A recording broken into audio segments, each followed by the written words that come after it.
Ne manquez pas Aucun autre choix, en ce moment au cinéma, réalisé par un Park Chan-wook en très grande forme. J'attendais avec une très grande impatience ce film depuis son annonce. J'étais extrêmement curieux de découvrir cette adaptation coréenne menée par Park Chan-wook du roman Le Couperet, en anglais The Axe, signé Donald Westlake. Un roman porté à l'écran par Costa Gavras en France il y a un peu plus de 20 ans et qui a marqué les esprits. À minima le mien.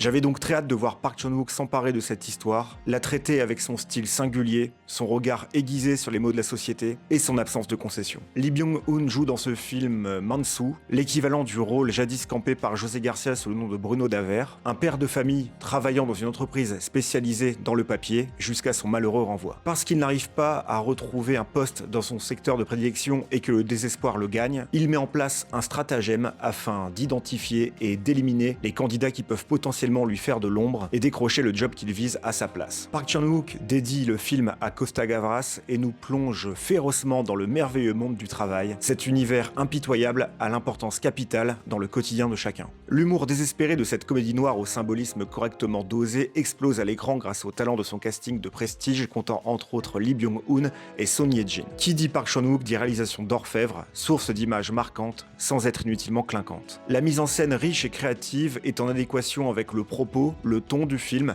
mis en valeur par un montage aux petits oignons. Les décors sont superbes et le fait que le personnage principal, Mansu, soit féru de botanique, donne l'occasion au réalisateur de mettre en boîte des plans somptueux, de concevoir un cadre évolutif pour l'intrigue, de jouer avec les couleurs, d'injecter perpétuellement du symbolisme. Je pense en particulier à une certaine scène dans la serre du protagoniste qui refuse de quitter la rétine après la fin de la séance. Les musiques mobilisées sont appréciables, placées au cœur de certaines séquences, plus spécifiquement celle avec le morceau Red Pepper Dragonfly, qui donne d'ailleurs son nom à l'entreprise fictive créée par Mansu, Red Pepper Paper. Aucun autre choix reprend globalement la trame du couperet, mais parvient à être assez différent et à créer ses propres scènes de génie pour accrocher le spectateur qui aurait vu le film de Costa Gavras et le maintenir scotché dans son fauteuil. On prend un plaisir de cinéma aussi grand que différent en voyant par exemple la scène dans laquelle Mansu fait un travail de RH en classant les CV des concurrents potentiels afin de déterminer qui il doit éliminer et surtout combien de candidats il doit éliminer. Le long métrage apporte des enjeux contemporains à cette histoire intemporelle pour déplacer légèrement le cynisme du couperet de Costa Gavras et tenter de le transcender. Tout est sur l'affiche d'Aucun autre choix. Qu'est-ce qui permet à la nature de prospérer? Sur quoi pousse réellement la vie? Pourquoi les gens en viennent-ils à se bouffer entre eux? Quand n'est-ce plus acceptable? À quel point faut-il s'impliquer dans son travail et délaisser la bienséance, la morale, les valeurs et les principes? L'empathie et la compassion ont-elles des limites lorsque l'on est en péril? Peut-on se permettre de jouer complètement selon les règles lorsqu'on est un père de famille fragilisé, ne venant pas d'un milieu privilégié? N'y a-t-il vraiment aucun autre choix que de recourir à la violence qui perdure à travers les générations et détruit tout un chacun en faisant sa fortune? J'ai eu avec Aucun autre choix exactement tout ce que j'attendais d'une version du coup prévue par Park Chan-wook.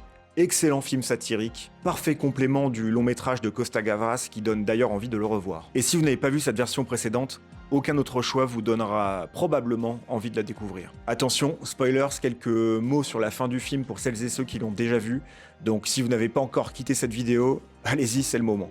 Aucun autre choix traite en partie de la place que l'IA prend à vitesse grand V dans le milieu professionnel. Et donc, à la fin du film, le personnage de Mansu parvient à retrouver un travail qui a complètement changé en raison de l'IA. Plus tôt dans le film, il est dit qu'avec l'IA, il n'y a désormais plus besoin de taper avec un bâton sur le papier dans l'usine. Pourtant, ce passionné de papier avec 25 ans d'ancienneté continue de le faire, il continue de taper avec un bâton sur le papier par automatisme, et en un sens, il perpétue le travail à l'ancienne même s'il est rendu inutile. Surtout, il est complètement seul dans l'usine parce que l'IA a tué entre guillemets les autres postes et donc les autres employés, plus efficacement encore quelque part que Mansu lorsqu'il a éliminé ses concurrents. Là où Costa Gavras suggérait à la fin de son film que le personnage pouvait devenir la cible d'autres personnes qui pouvaient avoir envie de l'éliminer pour obtenir un travail, Park Chan-wook nous dit quelque part qu'il n'y a plus besoin d'éliminer les autres désormais, puisque de toute façon, ils sont tous éliminés par l'IA. Ou alors qu'avec l'IA, la concurrence est maintenant tellement rude, plus que jamais auparavant, que plus que jamais, il faut reculer devant rien pour obtenir un poste. On garde donc le cynisme de la fin du couperet, tout en le réajustant à l'époque actuelle. C'est très bien fait de la part de Park Chan-wook, et ça s'intègre impeccablement dans cette relecture du couperet.